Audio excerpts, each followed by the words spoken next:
It's been a while since my last Carrot deck profile, and luckily, Carrot has been one of the most supported green decks outside of Supernovas. We got a single new card since OP8. Thanks, Bandai! But seriously though, this single new card does actually solve one of the biggest problems Carrot has. It's a 2k counter 1-drop that searches for Zoe, one of the most unbelievably broken cards in the game. Previously, when you played Carrot, you couldn't easily run Zoe because it was unsearchable, inconsistent, and really required a deck to be built around it. Now we can combine the strengths of a Mink Carrot build with the powerhouse Zoe, letting us phase out gimmicky and hard to use builds like Fortress or Wano Carrot. But let's take a step back. What does Carrot actually do? Obviously, Carrot's leader resting is amazing at board and hand control early game. You control the speed an opponent takes life or has to pay out hand size, especially with the extra Dawn restanding this deck enables. You also force an opponent to play either large blockers or 3 or more blockers to defend, which can really screw over a lot of decks in the game, like Shanks. Lastly, this deck's character freezing lets you slow down an opponent's rate of attacks. In this format, it's going to put us at an extreme advantage against aggressive decks like Zoro, Bello Betty, and Green-Purple Luffy. They really can't get off more than a single attack a turn, and you can just pick them off until you're ready to start steamrolling late game. However, this also means Carrot is going to struggle against more late game focused decks like Purple Luffy, Shanks, and the OP11 Blue-Purple Luffy. This isn't technically an OP11 video, but I do want to mention how that's going to perform, so I can give this video some legs. Basically, in the larger triangle format, it's a superseded Green-Purple Luffy with a much worse Blue-Purple matchup. In any case though, Carrot is a great leader that leverages unique control options to be one of the most proactive users of Green's gimmicks. It does make the deck more skill intensive than other options, but that's one of the reasons why I like this deck so much. So, let's start and get into some specifics. A big part of this deck is of course getting to Zoe, and that often requires us to use our Carrot Searcher.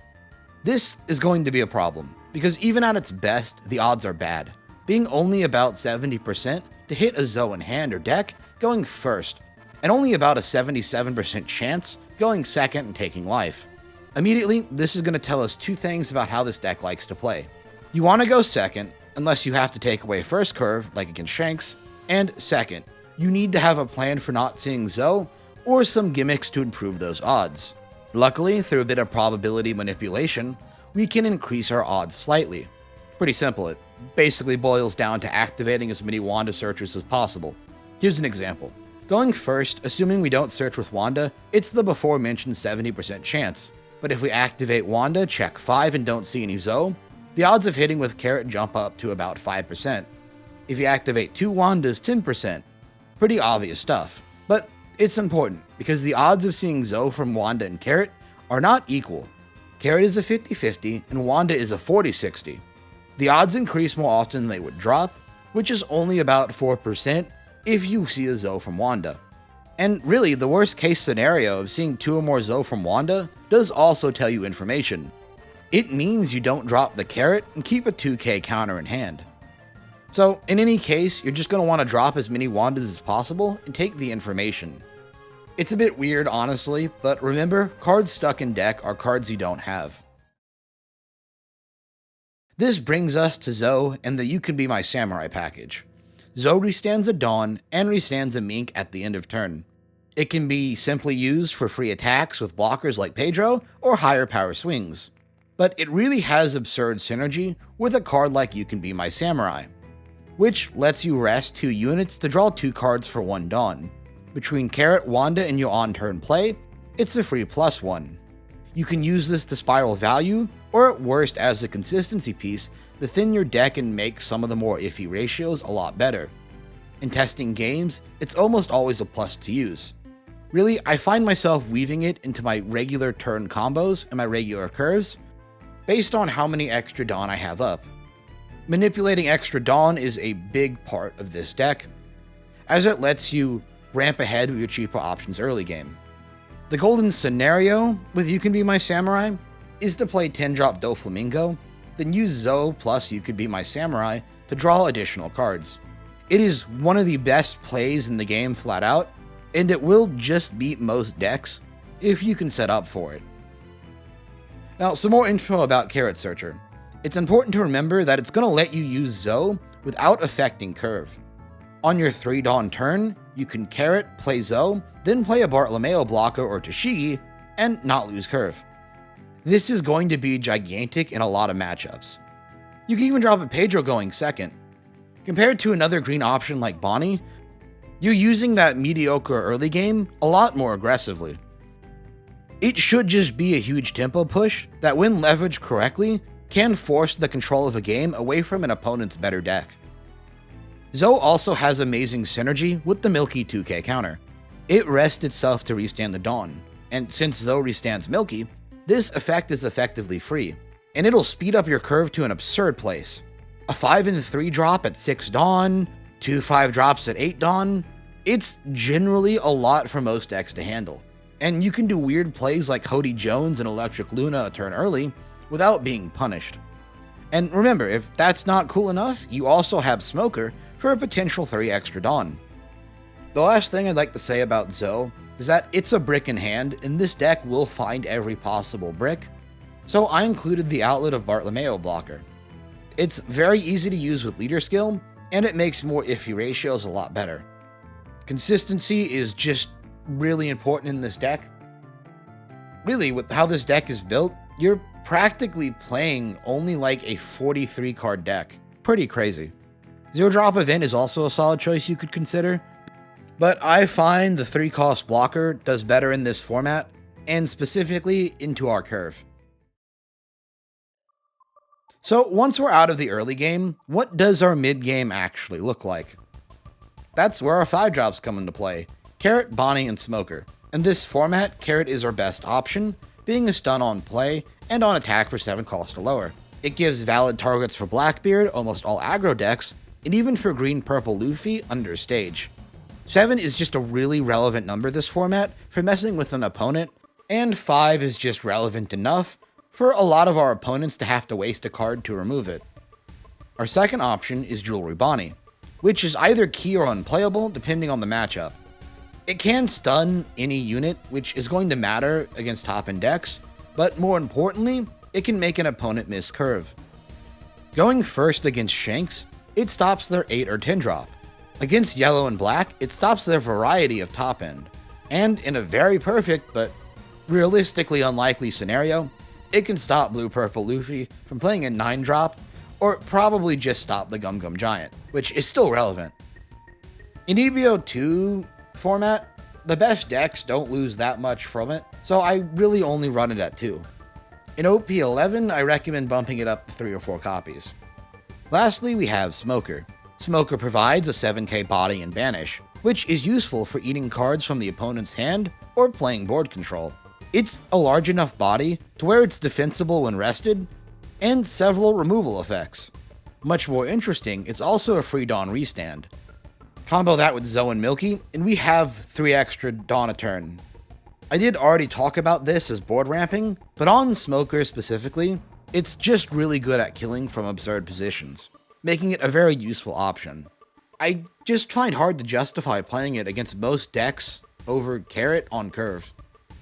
I do want to talk about a 5 drop I'm not playing this format, Inu Arashi. Unfortunately, due to green-purple Luffy's stage pushing up cost, Blackbeard's prevention of on-play effects, and the already covered areas of board stunning, there's just not much of a home for him at this moment. So he gets replaced by Electric Luna, which has better range and costs 2 less. Really, you can just fit Electric Luna into your curve way more. I would generally prefer the body, but 5 as a number isn't good enough this format. It is what it is. Electric Luna is the way to go. Now, let's finish out games with our top end. Combo and pay off for our resting and general stall game plan, we're going to use 10 drop Doflamingo. It's an easy thing to just spam drop these out until we have enough big bodies to swing for game. It is a required for a lot of Carrot builds. Unfortunately, it's not always going to be possible to chain spam drop your Doflamingos. In this format, you're going to be forced to push for game from really uncomfortable positions. As a player, I prefer just defensive stall and board control, but we can't always depend on that. The meta is what it is. So this deck runs two options to make this a bit more possible. Hody Jones is the GOAT here. He rests 2 units or 2 Dawn and gets Rush.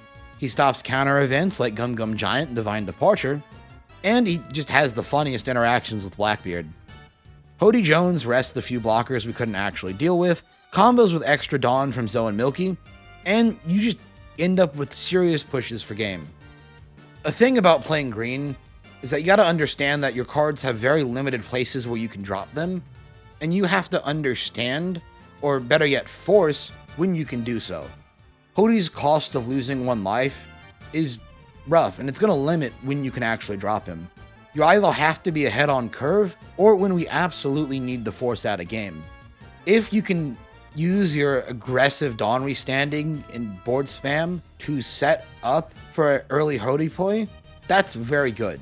Knowing how to tempo this and what you can and have to do is going to be a big part of green. Shicilian covers a different range of aggressive situations. He, for 4 total Dawn, lets us restand the Mink unit. This is going to work mostly with Carrot, and it will re-trigger her effect. This is a much weaker Hody Jones that deals with less and requires less setup. This is a much weaker Hody Jones that will deal with less and requires setup, but it is an option that doesn't take life and can really be done at any point in the game. With Dawn restanding, it's an easy 12 and 13k at life. Just different options from what Hody offers. It's also excellent for pressuring green-purple Luffy, which is why I run it at all this format, despite my previous disdain towards the card. I don't think it's good generally, but it is very good in this specific game environment. Do note that Hody Jones and Sicilian are not mutually exclusive options in a turn thanks to Zoe. In fact, if you have Milky, you can drop 5, 7, 7, 8 out of nowhere, which is crazy numbers from a minimal board state. You can often trick an opponent into overextending. Another thing about the Carrot 2k counter is that it can be used to trigger leader effect while still staying at 10 Dawn. It messes with an opponent's damage calculation and should be kept in mind with how you're guarding your 2k counters, especially since detached Dawn couldn't be restood anyway. Also, in a more niche scenario, if you have a full board of attached Dawn and multiple Dawn restandards, you should look to free an extra Dawn by playing over a unit with a 1-drop. This is extremely niche, but a few extra 1ks to an attack will matter when going for game more often than not. Technically speaking, this is a limited 2k counter deck, since you only play 12 and you're expected to play 1 to 3 of them a game, which is important to keep track of. This isn't as bad as it seems, since you're both limiting an opponent's attacks, and as before mentioned, you're running a 46-43 card deck with You Can Be My Samurai and Bartolomeo. So the average 25 to 30% trigger deck ratio is still roughly preserved. Of course, even still, the deck does run 7 blockers to substitute this. Even farther than this, Milky can and should be used as a pseudo blocker in the mid to late game. By restanding something that's not Milky, you force your opponent to swing into it. This is effective because Carrot's ability to pick off chump blockers early game. Most opponents don't understand the time clock this deck presents, and will value the Milky more than taking away a potential Hody Jones, or making your ability to safely set up 10 drops. And really, at the point when Milky would be attacked into, it should have already gotten most of its value. Plus, typically, you're going to want to prioritize Carrot restanding. Plus, really, in most cases, you're going to want to prioritize restanding Carrot anyway, since 90% of decks can remove a unit if it's rested when they have to. So let's look at our broad matchups before I explain specific counterplay. We're very favored into aggro obviously, but we do also have specific benefits against removal-based decks like Rob Lucci, and to a lesser extent Dolphy. Thanks to Tashigi 2K, it just shuts down these decks' options. The biggest factor in our bad matchups is numbers outside of our range.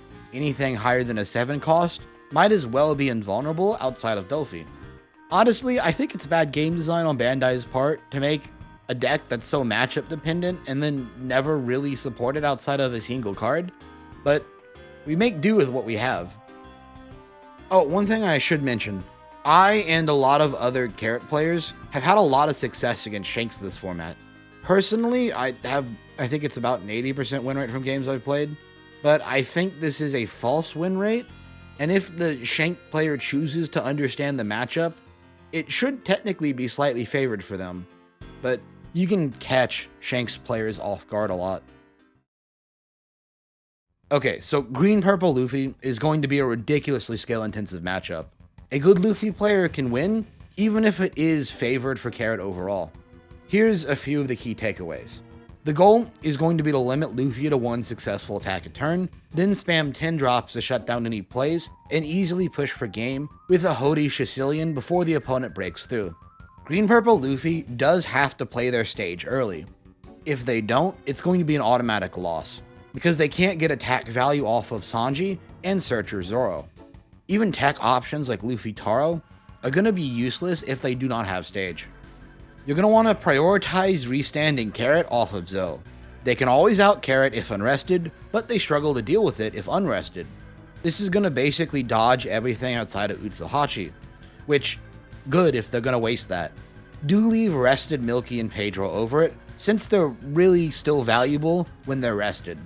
Speaking of Milky, it's going to be goated in this matchup, since it ensures you always have the extra Dawn for leader swing during those mid to late turns. Sanji will always get its effect battery off, we can't really stop it, but it won't ever be attacking us more than once. Pedro effect hits everything in the deck, over stage, except Luffy Rusher and Sanji.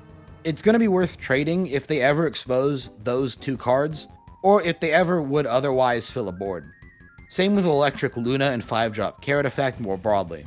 Pedro is often not worth keeping unless you have extra Dawn restanding, because it's only going to be a 5 base, and leader already eats an extra Dawn. Late game though, do remember that Pedro can be used to prevent a Gum Gum Giant. The only relevant card in this matchup affected early by resting Zoro is Bartolomeo, so you're just going to want to save it until later, or when you have immediate value on its effect. Also, if you have 2 or more blockers up, it's going to be insanely hard for them to get the Dawn to both rest those 2 units and kill you. Luffy tends to be very low on 1k counters, and you should be looking to see what hits they take versus what they let you get away with to figure out their hand. If you plan on Hody Jonesing, it's not a terrible move to swing 1k over early game and try to fish out 2ks. Although, this is highly contextual, and you want to figure out really what's in their hand. Resting Dawn is bonkers against green-purple Luffy, and can let you make plays for game from 1 life. If you stress an aggro deck, they tend to kind of default to just trying to kill you. Like, more so than they already do. Even still, it is much more consistent to wait until after you developed into at least 1 10-drop Doflamingo. Green-purple Luffy is the matchup where you do want a Sicilian early game. It eats cards from the opponent thanks to Carrot's 6k base, and it ensures you make it to late game pretty consistently. Sicilian is still okay for pushing for cards at low hand, but it is more of an early game thing. It's going to be less good if you think they have Gum Gum Giant up. Bonnie Dawn freeze generally doesn't matter, unless for some reason they go to 4 or less Dawn and don't have more than 1 Sanji. Then it's going to stop the Luffy Rusher. It is technically possible to bait them out. It is possible to bait them out for a Gum Gum Giant and then stun, but this is extremely niche and unlikely if the player is decent. Like, it's a telegraphed move. Shanks is a much more rough case. You're looking to have specific answers to specific threats, as opposed to more skill-based back and forth gameplay. I do recommend taking First Curve away from Shanks. It gives your deck a bit more time to set up, and set up some direct counters to their options. The Shigi 2k counter is massively important here, since it stops the Beckman Divine Departure and Silver's Rayleigh, even with stage. However, if you can't find a Tashigi, Smoker is going to be your best option, being a 7k base and giving you back a Dawn to at least do something else. You're going to want to expect at least 2 removal points, generally. Bonnie 5-drop is massive in the matchup. Being able to stop an 8-drop going first, Ben Beckman going second, and a 10-drop period. Shanks is a deck built on tempo, so the best answer to Shanks' threats is to prevent them. Carrot and Trucillion are weak into this matchup, however you can often bait out the Shanks leader ability with other attacks to set up game. It can be difficult depending on if they're a good player or not. The solution to any Shanks 10 drop is another 10 drop. Most games are going to be winnable if you can see 2 or more. Lastly, Shanks is very high on bricks and cannot play a blocker against you. This is going to be hard to capitalize on, but it means they don't stabilize well and can't deal with a broken curve outside of rushing you. Blackbeard is an incredibly luck-based matchup. You want to go second, you don't want them to draw into Finger Pistol, and you need to get into Zoe, Carrot, Smoker, and Tashi for actual value. Depending on the factors, the game is either won or lost for you. Bandai's game design team, you get a C-. You did not make a fun deck to play against. I don't care if it has skill interaction points. It is miserable for 90% of the decks in the game outside of the 3 good decks. Outside of that, for Carrot, it's going to be a lot of preventing the Blackbeard setup from Burgess and Vasco shot. You actually can attack them if it's early enough in the game, and Luna will help you prevent Burgess spam from outright killing you later on. But it is luck-based what they get into when they see stage, and what order they have set up for Kuzan and such. OP LuffY IMO is just unwinnable. They have counters into everything you want to do. 10-drop Dofi, 9-drop Shanks, and Bonnie can't work the Katakuri's restanding. You can't aggro them thanks to Big Mom. And you can't challenge them on board thanks to Katakuri again and other removal options. Green's options are just limited and bad, so you're going to have to probably change the list entirely going into OP11 format. You gotta up Hody Jones, Bonnie, and maybe throw in something dumb like Zoro and Prey. It's not gonna work, but you still have to try.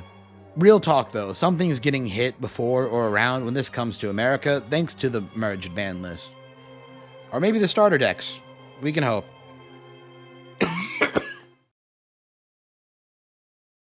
Alright, that's everything for this time. I love Carrot, and every new green announcement gives me more room to cook. This color is getting ridiculous with all the Dawn restanding. There's combo lines that really do encourage it. Although, it's less good than other colors who can just directly play units, but in Green's case, a lot of it is generic. The new Mihawk blocker with Zoe is just a better Rosinante, so that's something. But who knows if it'll be enough for the color. I think eventually we'll re-hit critical mass. In any case, Zoe enables a lot, and it is one of my favorite decks to build. If it's still viable, or if I could make it something close to viable, I'll still be playing Carrot. Thanks for watching, and I'll see you next time.